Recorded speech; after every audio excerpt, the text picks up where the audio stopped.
BrewingTon.com for amazing offers. And if you mention this ad, you'll receive $10 off your initial inspection cost. Call Bats to Rats today at 402-781-8691. That's 402-781-8691. Bats to Rats.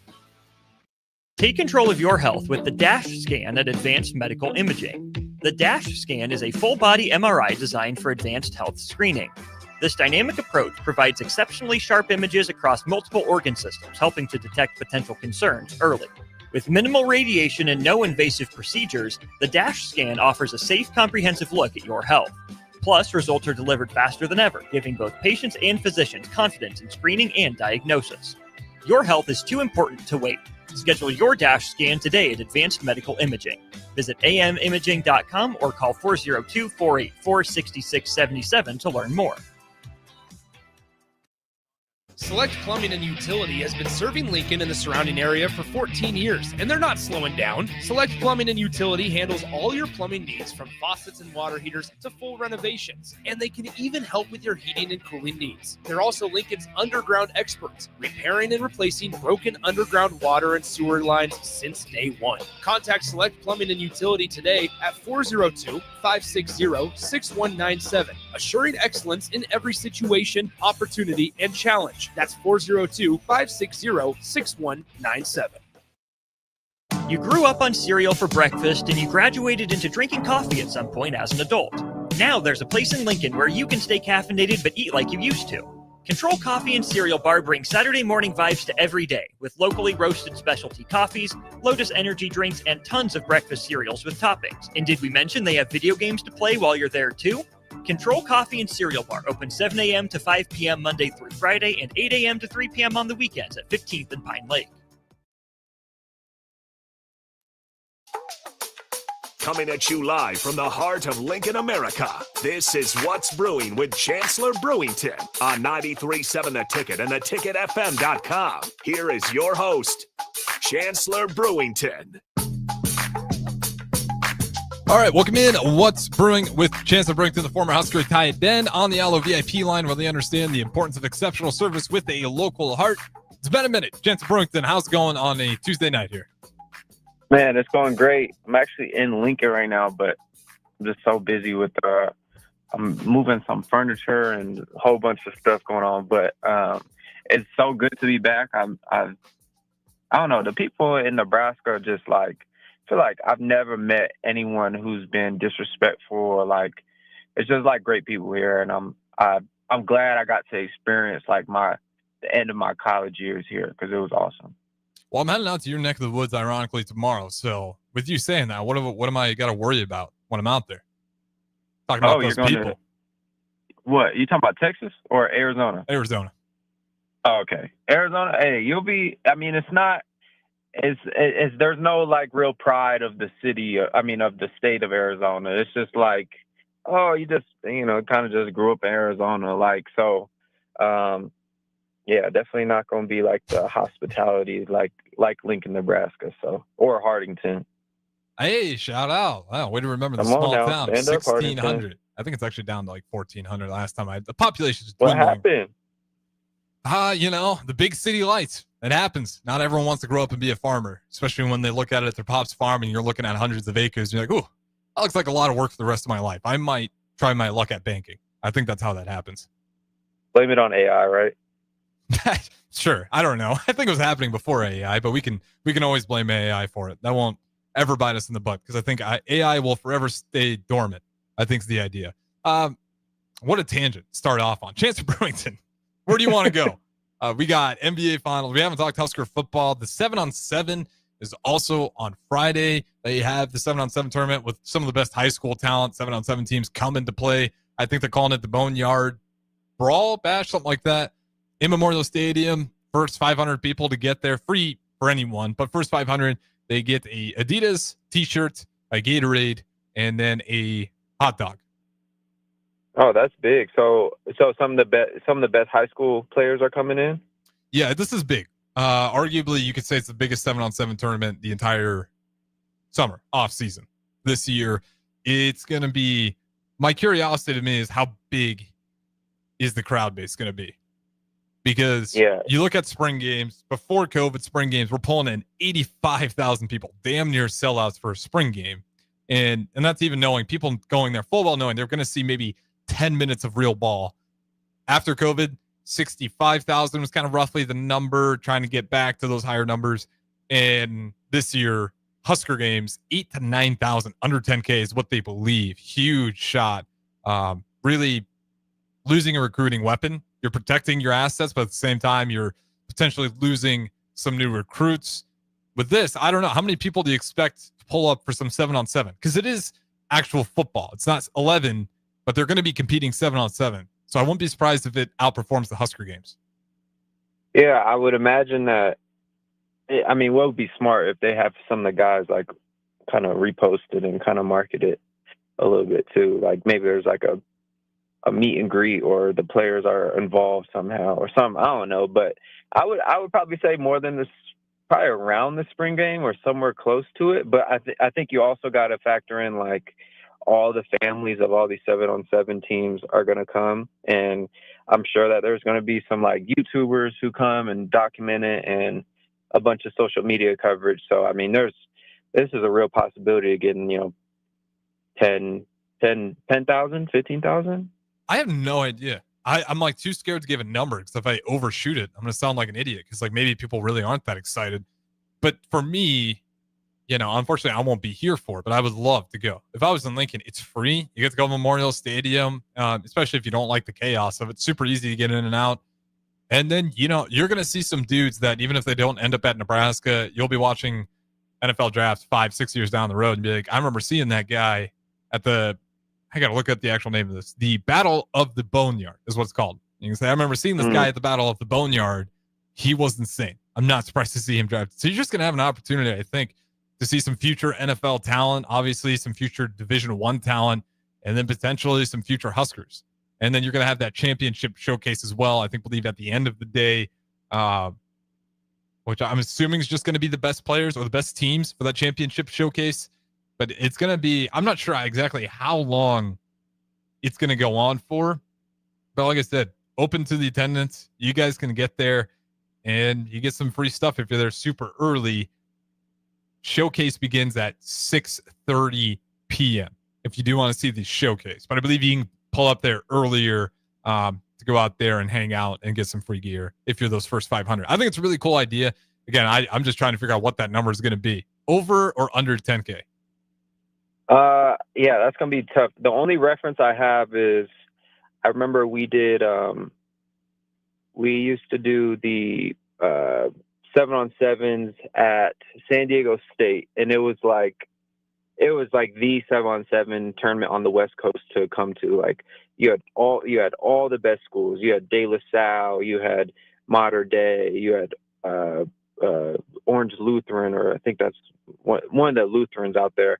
But you had like all the star schools out there. Then you had the best Arizona schools. You had Bishop Gorman, you had all the Nevada schools, and then like you had a couple Texas schools, not a lot though. But we'd all go to San Diego and play at San Diego State, and it was like right on the boardwalk, on Mission Beach. And so it was an awesome experience, right? And that was high school, like everyone's amped up, and you're getting under the radars there. A bunch of YouTubers who cover it, like it's like a big deal, right? And so I think San Diego State, the way, like, we didn't get to play in their stadium, and Nebraska is very different about their stadium than most colleges. Like, they love that. Shout out to, I think it's just the tradition, because it's not just rule. Like, it happened during the Frost era, and I'm sure before that, but just like the state championships and all like the events are usually on like the Memorial Stadium. It's not like on the practice field all the time. So obviously you're going to have to open up the practice field and the indoor and all that stuff for this event. So it's probably not going to just be like, the teams play like on Memorial Stadium, like, because you're going to have to split it up into half fields for 7-on-7. But like, it's going to be awesome just to have that traction throughout the facility. And then also, like, you're bringing in 5-star recruits, 4-star recruits from, I'm guessing, because Midwest, like, you're getting a lot of schools from a lot of different places. And this isn't like, they're playing at San Diego State. Like, this is Nebraska. This is a Big Ten school. So, you're gonna get a lot of recruits and a lot of opportunities to talk to some recruits, because it's like it's a slick way to recruit. You know, like you don't have to. A dude doesn't have to take a visit. You know, like to Nebraska. Like they can. I'm sure there'll be like some, you know, under the radar, like, you know, just like walkthroughs and just stuff like that, you know, where, you know, you can take a quote unquote unofficial visit there and, you know, get more out of it probably than doing a junior day or something like that. So there's many, many different benefits of this. Yeah, really individualized too. You know, it's in the summer, so I'd imagine some family will be able to get to come up there. Obviously, they're still in high school, so there'll be probably quite a bit of family members up there. Wouldn't be surprised by it. So it's also a good opportunity, like the whole family, let's get down here and let's check it out. You know, head to Lincoln, or even if it's just a dad or a mom that came with them, or a brother or sister, whatever. It's a good day in the summer, not super chaotic. The weather's nice. This is what Lincoln's like, you know, when it's nice, calm, off season, but you'll still get to, my hopes, get a big fan base to show up in Memorial Stadium. It also indicate, like, when it's off season, people still love this though. You know, we don't even got college students in town right now, outside of the few that decided to stay over the course of the summer. People will keep coming, you know. So that's all my hope for it is. There's a really good showing by the fan base. I'm not going to be surprised if it's not a great showing. I think it'll be better than what most venues would definitely have, because people are going to come. How big the number is just where I'm unsure, but I think it can be a huge recruiting tool for Nebraska. And if they really nail this thing, this could be a great recruiting tool for years to come. Middle of the country, easy for all the best teams from the east to the west to the south to the north. Get down to Lincoln, Nebraska. We'll all meet in the middle, and the best of the best will go at it. And there'll also be a ton of scouts there if you can make this like a yearly thing. And there'll obviously be a lot of scouts there already to watch these high school players. But yeah, I just think it's a huge opportunity. I love it, especially after seeing the Husker games kind of fizzle out the way they did. I was dead wrong about that. That did not bring in hardly any numbers. The garage sale might even brought in more people, honestly. Seeing a line for the equipment sale compared to how many people were at the spring game, it was a bit astonishing to say the very least. On another note, do you want to bring back the spring game? Is just how it is? Or is the Husker games, we just got to keep tweaking it and make it work? I personally would love to see the spring game come back. And I think that's probably like the consensus over, you know, the Nebraska population. But I would honestly say that it's probably smartest if you keep the Husker games, but you have to find a way to integrate like some football, like some real football, you know, and maybe that's not like, I just think you have to put them in pads. I think you got to put your best players in pads and, you know, dress them up, make them look, you know, they come to see the Transformers like on Saturdays, right? Like you gotta look the part, and, you know, maybe it's like, I don't know, maybe it's just competition based, or it's just 7-on-7 in pads or something, man. But you gotta make sure they're in pads and make sure there's some type, like, some people want to see football, you know, like, I don't know if everyone wants to see, you know, people eating Buffalo Wild Wings, you know, so it's tough. Yeah, we're riding on an electric bull. That was, you know, and I give him credit for trying, but yeah, it just did not deliver the slightest. I mean, the biggest thing to come out of the Husker games was people just want to watch real football. That's the message. And it's unfortunate. Is there a world, because I'm not saying Matt Rule's wrong for this or Troy Dannon, like I get their rationale at all. I still think it's hard to say, you know, even if it's only 65,000, you're losing a really good recruiting tool. I think after seeing what the Husker games were, could be wrong. I don't know how many people were getting quote unquote poached or talked to after that spring game. If it was really that bad, I might understand Matt Rule and Dannon more on it, but I think you almost got to bring it back, saying how bad this year's numbers were. And if you can't, is there a world where you could have a closed spring game? No phones allowed inside, no TV coverage, just only open to the local fans and anybody who wants to drive to Lincoln. Well, I think you can, but I don't think that's the issue. I think what they're worried about is injuries. So, but really, I don't know why else you wouldn't have it. Their argument is after the spring game, teams talk to those players that look good. Oh, that's what it is. Yeah, because like injury makes sense, but even the spring games were drawn in 85,000, right? With the starters playing 4 quarters? No, not even. A quarter, we get to see some plays, a couple drives, second string, third string, fourth string. Possibility for an injury, sure, but it's really low, I think, for how quick you get especially the real starters in and out. Okay, so if that's the case, then I don't know. The media is way too big in Nebraska. That would just be a failed mission. That's my That worry. would just, yeah. I mean, you could probably get away with that if you're like, I don't know, U of A or like, I don't know, University of Houston or something like that. But like, you're at Nebraska where people will wear those Ray-Bans with the camera on the vlog camera on the Ray-Bans. You seen those? I forgot about that.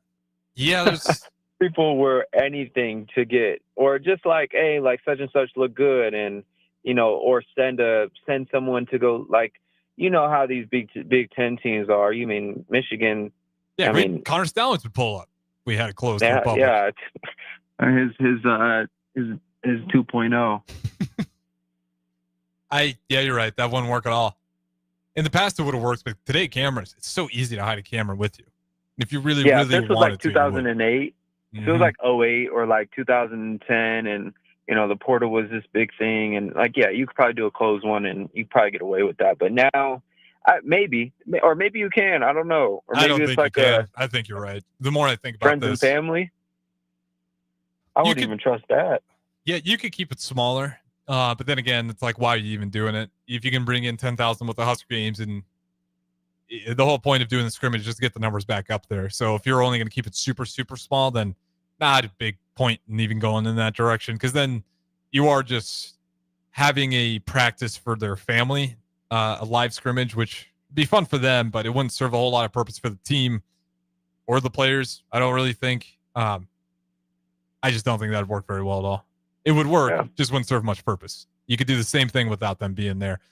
You can't do that. I think we're just going to have to go back to the spring game as it was, be willing to take the risk, or tweak the Husker games. Give me the biggest thing you'd fix about the Husker games, because I think they're probably going to stick with this model at least for another year to see if they can tweak it. If I was to fix something, I would make sure, like, when I was playing, like, the guy, like, who people came to see, like, they wanted to see Casey Thompson and Trey Palmer, like, someone do an 80-yard bomb, right? Like they wanted to see that. Or like the year before, it was like, who was it? Like Adrian Martinez and Cam Taylor-Britt. Like, you had your stars, right? Like, so you kind of got to do it like where the stars are doing something. Like, I don't know if it's they go out for something, but make sure your stars, the people who have literally the program, like, got the attention of the state, which right now I would say is, Raiola, and trying to think of anyone else you got, Dane Key kind of like receiver wise, but I can't really think of anyone else right now. But really Raiola, there's no one that really compares to him. But make sure your guys are doing something that engages the fans. And that's really, honestly, like, I feel like the Boneyard Bash, when I was there, got more people than the Husker games. It might have. Or no, because it was limited. But like, still though, like, the fans were like the left side of the stadium was kind of full. Like, you know what I'm saying? So I would just say, like, people want to see what they're going to see on Saturday. So if you can try your best to replicate that in some fashion, then I think you'll be able to double what they had this year. Yeah, you could do a skills competition. You're putting your guys on tape again is the only problem if you do that, and that might be enough, but at least it's competition. That's not just fun. Like, at the end of the day, like, you can, like, we know Ja'Cory Barney's a baller. Like, you can look at his highlight tape. You could look at last year, like, him catching a 5-yard out and taking it 70 yards on a spring game, like, isn't going to, I guess it can show, like, oh, he evolved a little bit more, but at the end of the day, like, I feel like most of, except for your gyms, but like most of the guys who play on Saturday, you can kind of gauge like where they are, like in the portal process, or not portal, but in like the the hierarchy of college football players. Like, you kind of gauge that. So, but I get like the Demetrius Bells, right? Where you're like, oh, like, it's a 4-star, got hurt. He comes in spring game and then goes crazy and has, 150 yards. Well, that's a different case, and I would understand that. Or like a Van Poppel, where, and I know he's not going anywhere, but like a guy who's, got some reps, kind of been, this and this, but all of a sudden, you see him 25 pounds heavier or 20 pounds leaner, whatever it is, and he's just playing out of his mind. So I get those scenarios. Or like, I'm trying to think of it, or like a, Emmett Johnson, but I know he's not going anywhere. But like guys like that who kind of, you don't really know how their offseason progression. I could understand those, but like at the end of the day, like, dude, you're gonna know like Ryla's a good football player. Everyone knows that. Like, so I get it, but I don't get it now that I'm thinking about it a little bit more. Yeah, I'd love to be Matt Rule and just see like what was that. So why was there such a strong reaction to the spring games problematic? I don't know how bad it got to, but to me, it's just got to make it competitive. Could you bring in, I don't know what you'd call it, bring in the youngs, the parents, bring them into some skills competition? I don't know if that'd be entertaining at all. I wouldn't mind that. Yeah, I think it'd be fun. It could be humorous. Do it towards the end or something like that, or maybe early at the beginning. Some skills competitions between the parents. Or like bring a track athlete and race the fastest player or something. There we go. Okay, yeah, now we're talking. I like this, especially. And then bring a softball pitcher and have them throw the longest ball, like throw a softball throw with all the pitchers, like, or with all the quarterbacks. Like, at least if you're gonna do integrate it so where it's like more athletic based, not like riding a bull. And I think you kind of miss with that one. Could you do now we're just getting crazy with it. I'm just thinking of ways to make this fun. You pick 2 football player team captains, and they got to draft a team, but they got to pick players from each sport. That'd be pretty fun. And you don't want to do if they don't want to do contact, you can make a flag if you wanted to. Obviously, people like, but say you got wide receivers, you got to pick a volleyball player, and you got to pick a track star, or you can pick 2 track stars for your wide receivers. For the linemen, you get to pick from the wrestlers, from defense. Things like that, I think that could be entertaining. I think so too. Yeah. That's the best I got. That's the problem with it. People want real football. We can make it really fun and entertaining and kind of silly at times, but I do think even with all the ideas we put out there, you would boost the numbers. It's never going to sniff 85,000 if you're just kind of having some fun out there. It's not going to be enough to make people drive all the way to the city of Lincoln. With that being said, though, we are up to our first break. Chancellor Brewington, I'll give you the option. You want to talk college football playoffs options with the 5 conference at large? You get in with one group of 5 and then 11 bids. And then the alternative is where you get the SEC gets guaranteed 4 bids. Big 10 gets guaranteed 4 bids. And then you get 2 to the ACC, 2 to the Big 12, and then 1 for the group of 5. So we'll talk about that next. College football playoffs, which is the better format to go by. What's brewing, Chancellor Brewington? Don't go anywhere. Take control of your health with the DASH scan at Advanced Medical Imaging. The DASH scan is a full-body MRI designed for advanced health screening. This dynamic approach provides exceptionally sharp images across multiple organ systems, helping to detect potential concerns early. With minimal radiation and no invasive procedures, the DASH scan offers a safe, comprehensive look at your health. Plus, results are delivered faster than ever, giving both patients and physicians confidence in screening and diagnosis. Your health is too important to wait.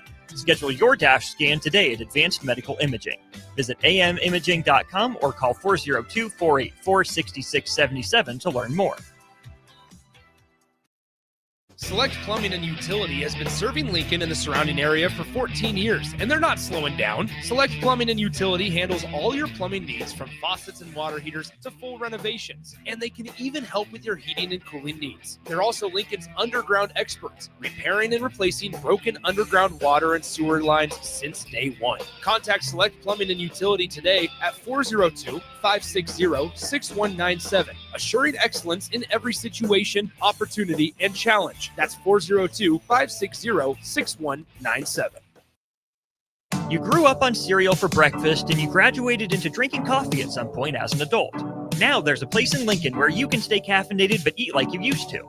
Control Coffee and Cereal Bar brings Saturday morning vibes to every day with locally roasted specialty coffees, Lotus energy drinks, and tons of breakfast cereals with toppings. And did we mention they have video games to play while you're there too? Control Coffee and Cereal Bar open 7 a.m. to 5 p.m. Monday through Friday and 8 a.m. to 3 p.m. on the weekends at 15th and Pine Lake.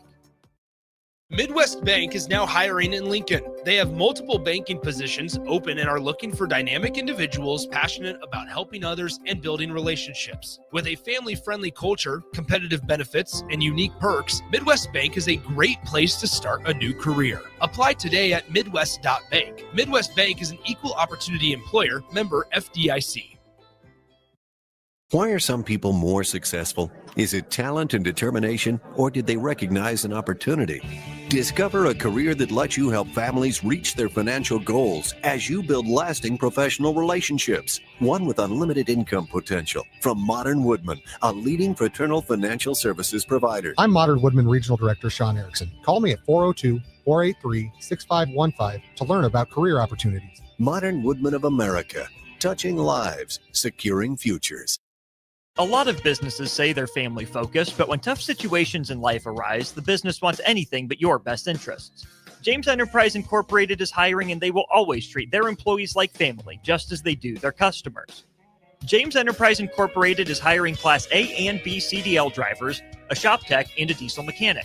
If you're looking for a career with a company that goes above and beyond to value you and your family, apply today at jamesenterpriseinc.com or call 402-432-6740.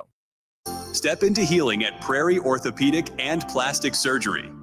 Our team of top-notch medical professionals turns pain into progress with state-of-the-art treatments and compassionate care. Visit prairieortho.com and discover the difference in quality orthopedic and plastic surgery services tailored to your unique needs. Your health matters, and Prairie Orthopedic and Plastic Surgery is dedicated to helping you thrive. Reach your full potential.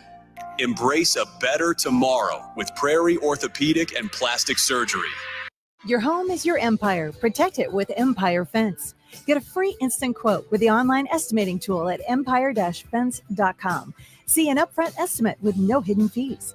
An Empire Fence can provide privacy and improve the appearance of your home. Keep kids and pets in or out of your yard. Increase security and add value to your property.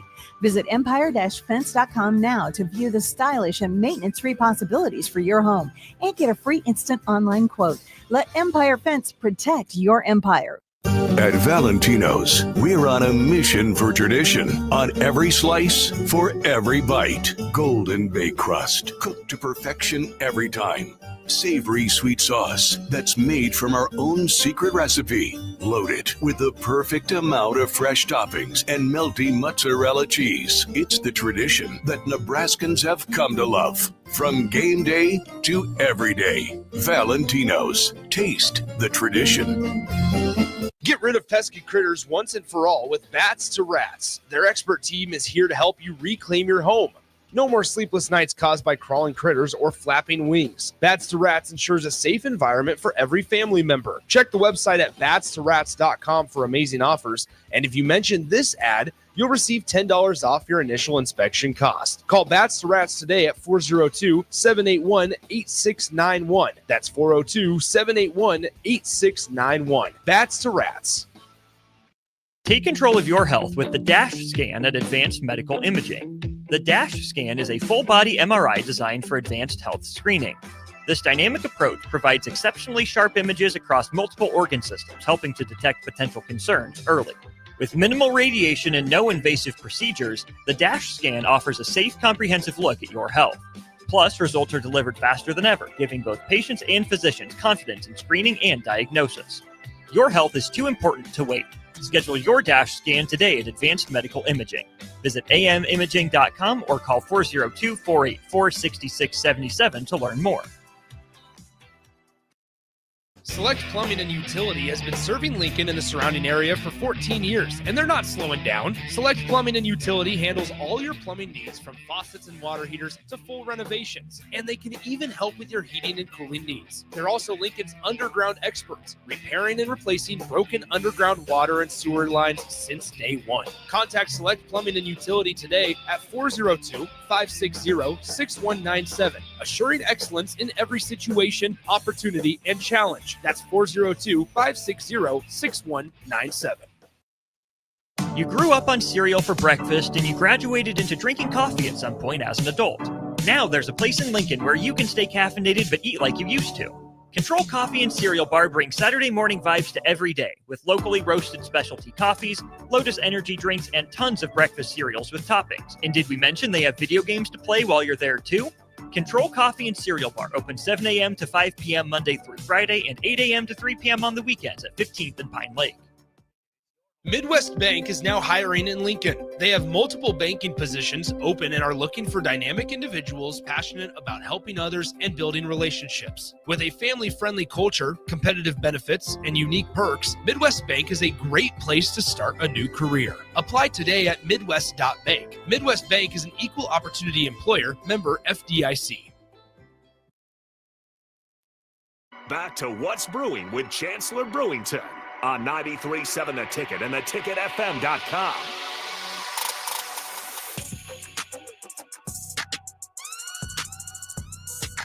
All right, welcome back in to What's Brewing with Chancellor Brewington, segment number 2. We're going to talk some more college football here. We do got right now a fork in the road between two college football playoff formats. The first one being the 5+11 model that will be, again, the Power 4 conferences. Each Power 4 conference gets a bid and then one group of 5. That gives you 5, then plus 11. Use the college football playoff rankings to give 1 through 11. The other alternative being, again, Big 10 gets 4 automatic, SEC gets 4 automatic, ACC, Big 12, each get 2 automatic, and then a group of 5 gets 1.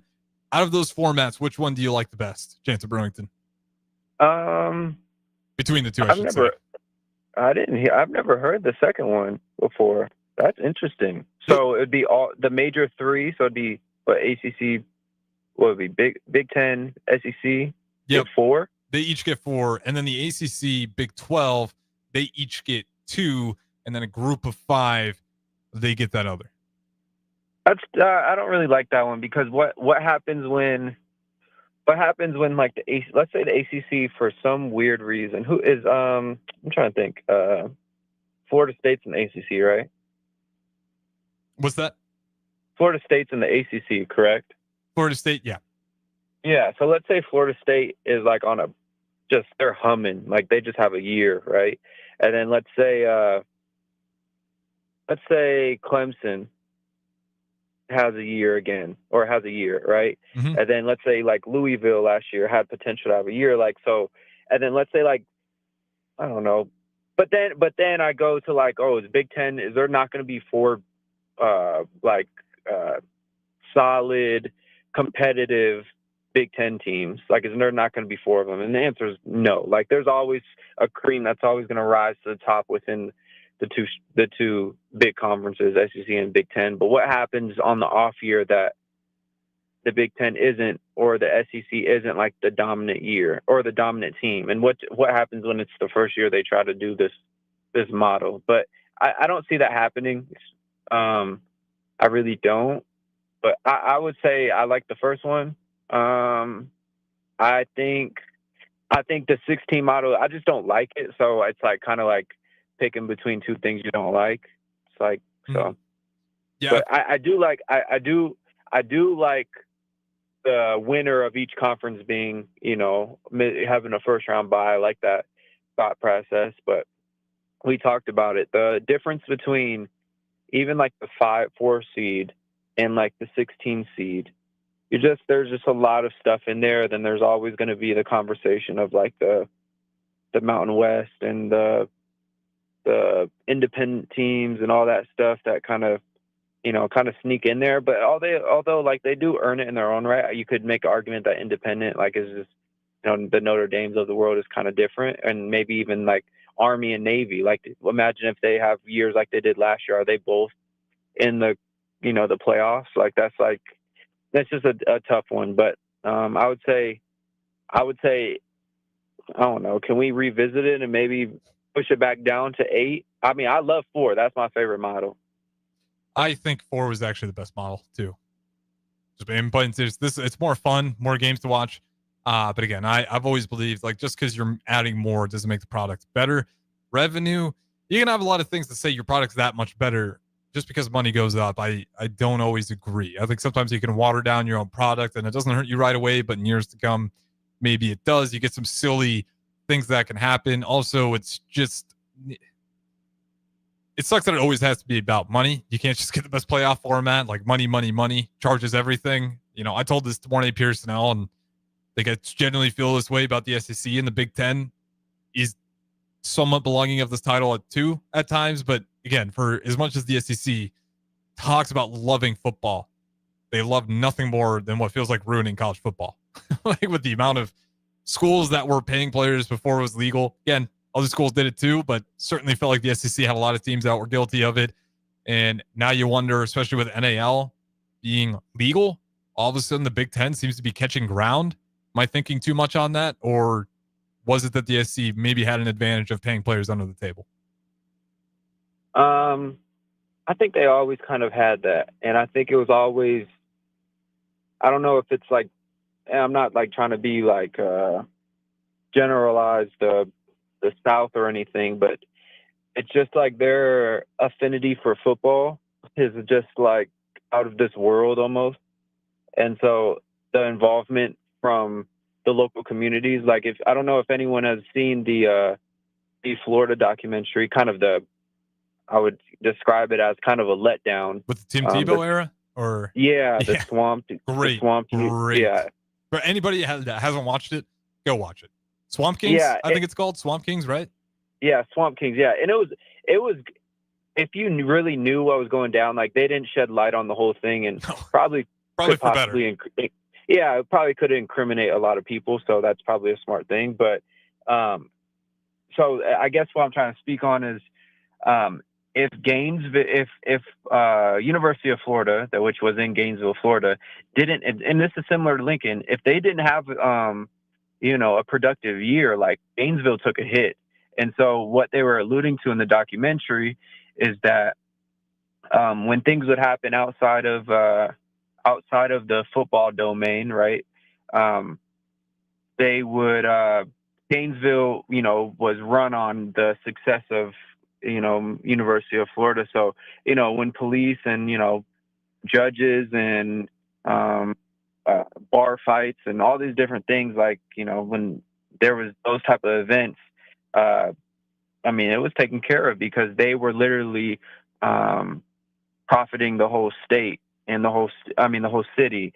And so I guess what I'm trying to say is that I feel like in the SEC, these football teams, they run so deep into the system of the city that when certain things the money under the table, it's almost like a investment on the whoever, the boosters or the people throwing the money under the table. So I think it's different out there. It's different out there than a UCLA or USC, right? So I think SEC has always had the advantage in recruiting players because they just have more resources to pull from legally and illegally. Yeah.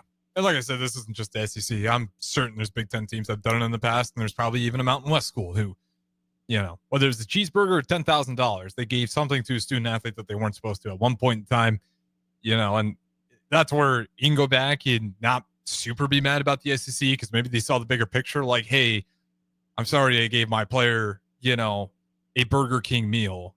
He should not have to sit out and I should not have to be suspended for the rest of the season. I understand it's against the rules. Are we really breaking college football? Of course not. But then you do have the egregious cases where there's probably some serious money being thrown around that wasn't entirely legal. I'm not saying that's why the Big Ten has caught up, but we'll see as the NAL continues to balance out. If this is more and more consistent that the Big Ten is actually beating out the SEC more often than not, I'll start to wonder. I wonder how much money was kind of keeping those SEC schools super prominent. Now, SEC, don't get me wrong, they're going to be a powerhouse. And if we go back to next year where the SEC seems to be the better conference again, not going to be surprised, and I'm willing to throw my idea out the window. But it's, I think, something to keep an eye on, especially if the Big Ten trend continues. And when you look at the Big Ten, Illinois is cooking, Indiana's cooking, Nebraska right now feels like they're up there building a program. We know about Oregon, Penn State, Michigan, Ohio State. We know about the big players in it, but then you got all these other schools that seem to be on the rise right now as well. So the Big Ten does seem to be hitting a little bit of a sweet golden era. So it is going to be curious to see when we get to these college football playoffs to kind of wrap up this whole segment on what they end up landing on. We're just going to go straight through the break here as we had a long ad break there. So Chancellor Brewington, I asked the same thing to Mornay, and then we'll switch to the NBA. If you can make one change to college football, you might piss some people off, but you get to change this across the land in college football. What rule change would you want to make? I will be probably in the minority, and probably people think this will probably be very insignificant, but being kind of like a football kind of like fundamentalist, I would say the hash marks. Oh, I haven't heard that. Yeah, I would change the hash marks because to the NFL style, or the little more narrow. Yes, I would bring up like 2 or 3 reasons. First one is when you have these short boundaries, which I believe it's like 14 yards or something, or 17 yards technically. So from the bottom of from the hash is like 21, I think, right? So like, split up times 3, I think that's 52 around there. So you have 21 yards for your best playmakers to make things happen, right? It's not a lot of yards to use, and it's just like you're not going to get a lot of explosive plays. But if you were to move the hashes in and allow like your playmakers to have more space and kind of take like the boundary and field thing out of the college football landscape, I mean, you're going to get so many more like versatile things and versatile plays, but also like the integration or the progression, like as a football player, you go from high school and then the jump to college changes a lot though. But I think the transition from college to pro obviously becomes easier because it's one of the main things along, like, besides speed and size, but it's mainly the hashes that change everything in NFL. So I would change the hashes. I love that. I haven't heard that yet. I hear about that a lot, and you're not the first person to say that, but it always slips my mind about moving those hashes to the NFL. Did the NFL always have the more narrow hashes? I can't remember a time where they weren't. Yeah, no, I think it's always been like that. But just imagine this scenario, and this is why I would love it, right? So imagine, I don't know, we run the ball to the left, right, and we want to do that jet sweep or one of those reverses that we do with Ja'Cory Barney Jr., right? And we're on the left hash. Well, in college football, that's like 21 and a half yards or something like that, right? Mm-hmm. That's all he has to work with, and that's not a lot of space really. But I think NFL hashes are only like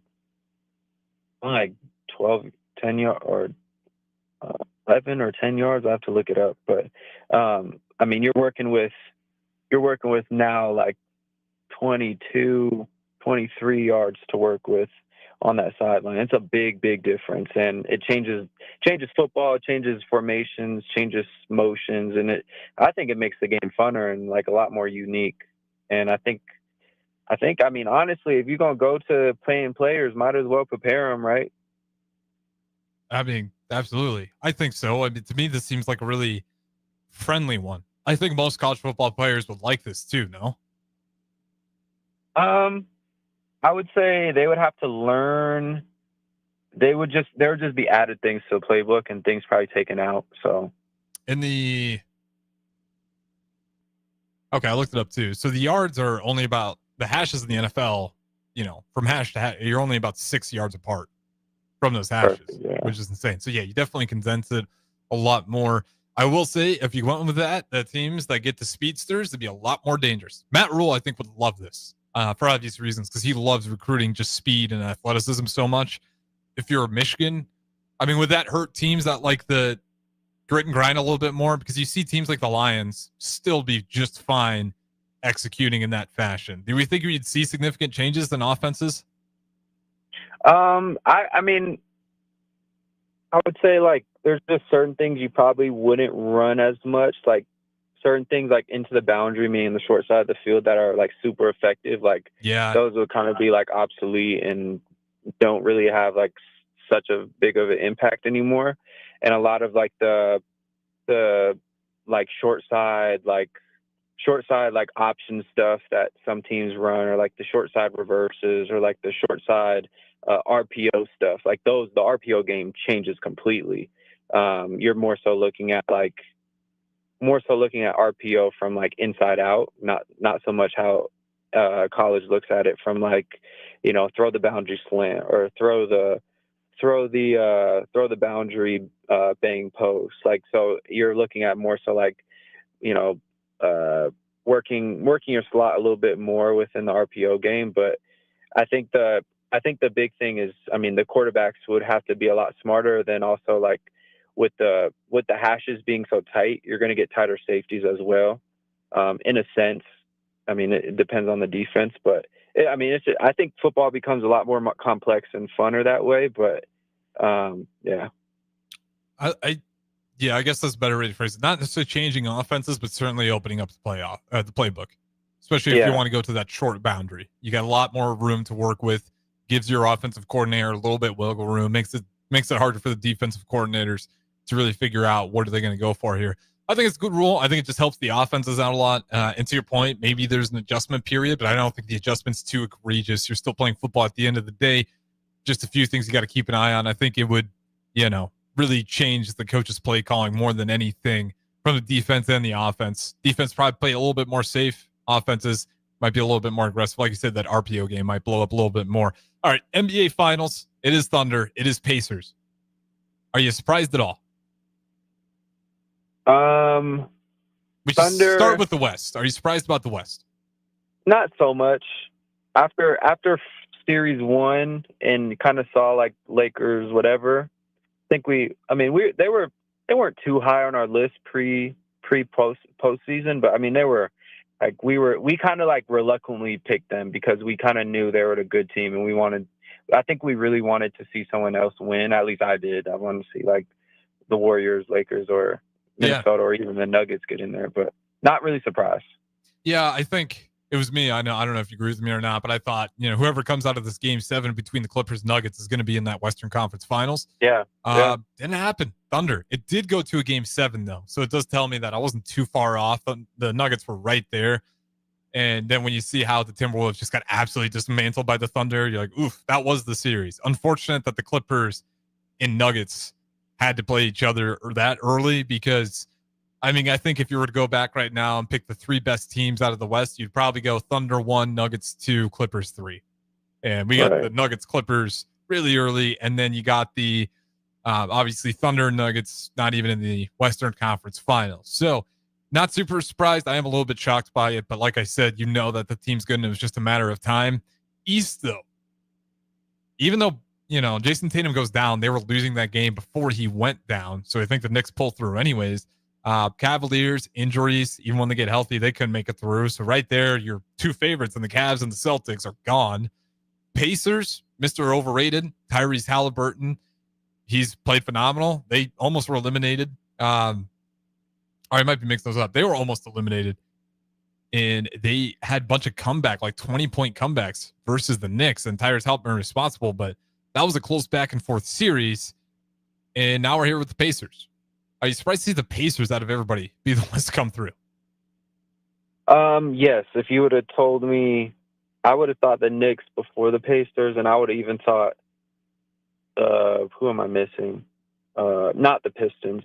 No, Pacers would have been like my 4th pick out of the East, and I think they were like my 4th pick postseason. But I'm kind of at this point where I'm like, okay, like I want them to win now. Like, if you make it this far, like, I want Tyrese Halliburton for people to say, now if he goes and wins the championship, is he the best Pacer ever? I'd have to go back, but probably not. Reggie Miller, if you bring if you bring a city, well, like, as far as like Pacer legend, I would say Pacer legend. If you go bring that city a championship, has Pacers ever won one? I don't think so, right? No, they don't have one. So he could be, that's a good point. They've never won one. So as great as Reggie Miller is, like, he'll be not forgotten, but Tyrese Halliburton, like, look at Jokic. There's some magic when you bring a title to a place. Because I think the Nuggets never won one either, correct? I'll look it up, but I don't think they before Jokic. Yeah, I don't think so. And he's beloved and by I that think time. Yeah, and I think the next part is like he's been the team. Like he obviously, I mean, there's been like some really good play by other guys on the team. Like what's the power forward's name? Siakam. Yeah, Pascal Siakam. He's a monster. We figured that out when he was with the Raptors. TJ McConnell as well. He's good. Yes, there's guys playing really good ball, but I think the biggest part is like Halliburton's making like really big shots. Like he's hitting buzzer beaters. He's hitting game winners. Like he's doing what stars do in big moments. Like what we see, like what we've seen. I'm not trying to do this, but like what we've seen Kobe do, what we've seen LeBron do, what we've seen like stars do leading their teams to the championship, like D Wade and 06. Like what we've seen like these stars do when the pressure's on and when they're the underdog too, like when they're counted out, like taking their team to the finals and capitalizing, and that's what we're kind of waiting to see. I love it. With that being said, 4-1 Thunder. That's unfortunately how we see it shaking out. Thunder are so good. Really good team out there. Yeah, they might sweep them. Also, Pacers, a little bit unfortunate luck. Could not land in OKC today. Tornado. I took a pass over. There you go. It was a crazy day for tornadoes. I said it earlier. Tornado was really close to hitting Arrowhead Stadium as well, apparently, down there in KC. So I think they had to land somewhere else. They'll still be good. The game is not till Thursday, I believe. So they got some time to get down there, just a little bit later than they would have originally wanted to. Wrapping up on the NBA, though, New York Knicks got rid of their head coach. I can't believe it. That team had 21 wins before he got there. First year he's there, they're above 500. They're a 41-win team. The next year, they take a little bit of a drop. I think they went 37, and then it's just keep climbing. And, 2 years in a row of winning 50-plus games.